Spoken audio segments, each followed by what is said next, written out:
오늘은 하나은행 생애금융보고서 대한민국 퇴직자들이 사는 법에서 발표한 자료를 기초로 제작한 두 번째 영상으로 퇴직 후 낭패 피하려면 꼭 점검해야 할 것들에 대해 살펴보겠습니다.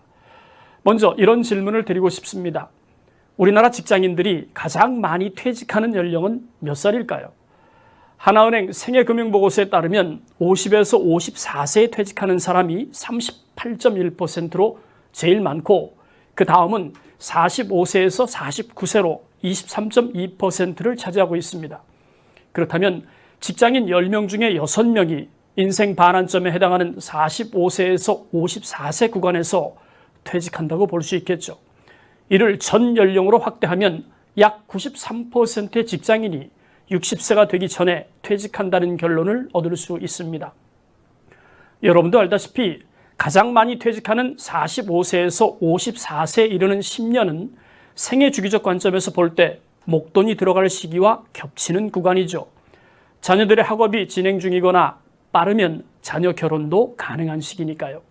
문제는 아직 젊은 나이임에도 불구하고 출생연도별 노령연금이 개시될 때까지 소득 크레바스로 명명된 소득 단절 위험이 도사리고 있다는 점이겠죠. 보고서에 따르면 생애 주된 직장에서 퇴직한 사람들 중에서 절반이 훨씬 넘는 사람이 40대 중반에서 50대 초반에 퇴직한 다음 국민연금을 받는 시점까지 평균 12.5년 동안 소득 단절기가 존재하는 만큼 퇴직은 신중하게 결정할 문제인 것 같습니다. 소득 크레바스는 결코 만만한 위험이 아니니까요. 소득 크레바스는 결국엔 일정 기간 소득 단절을 불러오기 때문에 어쩔 수 없이 생활비 마련에 대한 고민이 따라올 수밖에 없습니다. 서울과 수도권 그리고 5대 광역시 거주자 중에서 50대 이상 퇴직자들이 말하는 평균 생활비는 252만 원입니다. 문제는 생활비 마련에 대한 부담감인데요. 생활비 마련이 어렵다 40.4%, 매우 어렵다 20.1%로 퇴직자 10명 중 6명은 생활비 마련에 대한 부담감이 큰 것을 알 수 있습니다. 그렇다면 퇴직자들의 금융자산은 얼마나 될까요? 퇴직자들이 보유한 금융자산은 5천만 원 미만이 33.3%로 가장 많았습니다. 반면에 5천만 원에서 1억 미만이 22.4%, 1억에서 3억 미만이 23.3%인 점을 감안할 때 전체적으로 보면 3억 미만 금융자산 보유자가 79%를 차지하고 있는 상황입니다. 문제는 금융자산도 언젠간 소진이 되고 말 텐데 그 시점이 굉장히 중요하겠죠.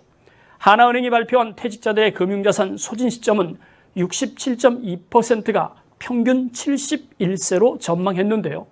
특히 금융자산이 3억 미만인 경우에는 69세, 3억에서 5억은 71세, 5억에서 10억 미만은 72세, 금융자산이 10억 원 이상인 퇴직자는 77세로 다른 소득이 받쳐주지 않으면 80세가 되기 전에 금융자산이 소진되는 걸 알 수 있습니다. 다음은 퇴직금의 사용처에 대해서 살펴보겠습니다.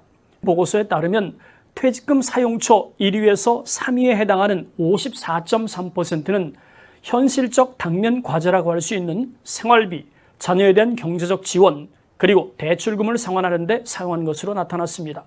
엄밀히 따지면 퇴직금은 노후자산이죠. 그런데 그 노후자산을 허물어서 현실적으로 당면한 3대 지출 비용을 해결하는 데 쓰고 있는 상황입니다. 앞서 언급했던 것처럼 45세에서 54세에 이르는 10년 동안 가장 많은 사람이 퇴직하고 있습니다. 그렇다면 소득이 없거나 줄어든 상황에서 퇴직자들이 가장 고민하는 현실적 문제는 어떤 것일까요? 보고서에 따르면 응답자의 62%는 물가를 걱정하고 있었습니다. 그도 그럴 것이 물가가 오르면 상대적으로 삶의 질이 떨어질 수밖에 없으니까요. 같은 돈으로 구매할 수 있는 양이 줄어든 만큼 삶의 질이 떨어지는 건 어쩔 수 없는 일이겠죠. 그 다음으로 퇴직자들이 고민하는 현실적 문제는 자녀 결혼 비용과 교육비입니다. 비용의 특성상 부모 입장에서 피할 수 있는 비용이 아니니까요. 이번엔 퇴직자들이 생각하는 생활비 기대치를 살펴보겠습니다. 앞서 잠깐 언급했던 것처럼 평균 생활비는 252만 원이었어요. 하지만 괜찮은 생활 수준을 유지하려면 최소한 400에서 500만 원이 필요하다고 답변했는데요. 사용처를 보면 기본 생활비로 300만 원, 여가 생활비로 100만 원에서 200만 원이 필요하다는 생각을 가지고 있었습니다. 그렇다면 일반 근로자들의 평균 소득은 도대체 얼마나 될까요? 상대적 비교를 위해서 알아볼 필요가 있습니다. 통계청에서 발표된 2020년 기준 임금근로자 일자리 평균 소득은 320만 원, 중위소득은 242만 원입니다. 퇴직 후에 희망하는 생활비와 퇴직 전에 근로자 평균 소득을 비교해 보면 퇴직 후 생활비 기대치가 너무 높다는 생각을 지울 수가 없습니다. 특히 근로자 평균 소득을 구간별로 나누어 보면 150에서 250만 원 미만이 27.9%로 가장 많았고 250에서 350만 원 미만이 17.1%로 나타났는데요.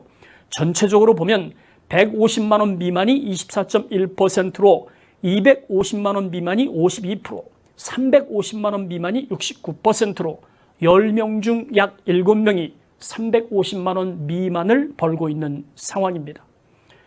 퇴직자 기준으로 50대 이상 월 평균 생활비는 252만 원이었어요.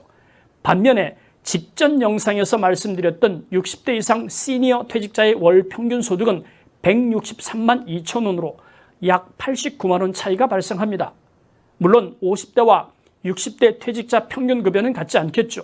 그럼에도 불구하고 퇴직 후 소득을 추정해도 적자 생활이 펼쳐질 수 있다는 추론이 가능해집니다. 물론 개인의 차이는 분명히 존재하겠죠. 제가 말씀드리고 싶은 이야기의 핵심은 어떤 이유로 퇴직을 하든 현금 흐름 대책을 세워놓고 퇴직해야 한다는 점입니다. 그러려면 영상을 통해 누차 반복한 이야기지만 보수적 관점에서 퇴직 후 삶을 그려보고 필요한 요소들을 정리해야 합니다.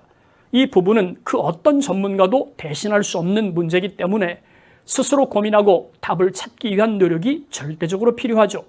수많은 금융서적이나 저와 같은 유튜버가 말하는 내용은 참조사항일 뿐 그 이상도 이하도 아니라는 말씀을 드리고 싶습니다. 개인이 처한 환경이 모두 다르니까요. 오늘은 하나은행 생애금융보고서 대한민국 퇴직자들이 사는 법 기재된 내용을 중심으로 은퇴 준비와 관련한 퇴직자들의 생각과 현실을 정리해 보았습니다. 본 영상이 퇴직하기 전에 충분히 고민해야 될 요소를 정리하는 데 도움이 되었으면 좋겠습니다. 오늘 영상 여기까지입니다. 감사합니다.